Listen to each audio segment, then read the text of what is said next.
ঠোঁট নরম এবং পিঙ্ক রাখার যে প্রসেস, সেটাতে হচ্ছে প্রথম আপনাকে মনে রাখতে হবে আপনি কোন ব্র্যান্ডের, যদি মেয়ে হয়ে থাকেন, লিপস্টিক ব্যবহার করছেন।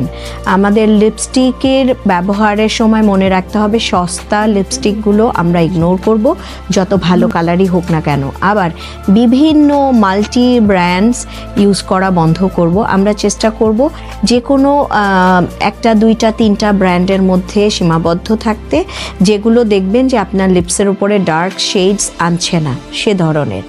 অনেকেরই কেমিক্যাল রিয়াকশন হতে পারে, স্কিন এমন একটি বিষয় যে কোনো সময়ই এই রিয়াকশনগুলো দেখা যেতে পারে অনেক হাই এন্ড ব্র্যান্ডেও, বাট সেই ক্ষেত্রে সচেতন থাকতে হবে।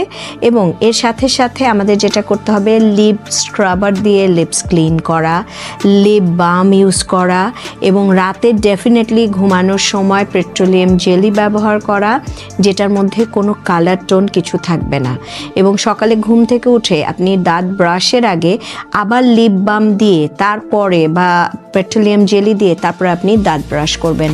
পেস্টের যে ক্ষারীয় ব্যাপারটা আছে সেটা যেন আপনার লিপসের উপরে না আসে। ছেলে বা মেয়ে সবার ক্ষেত্রে একই বিষয় মেনটেন করা উচিত।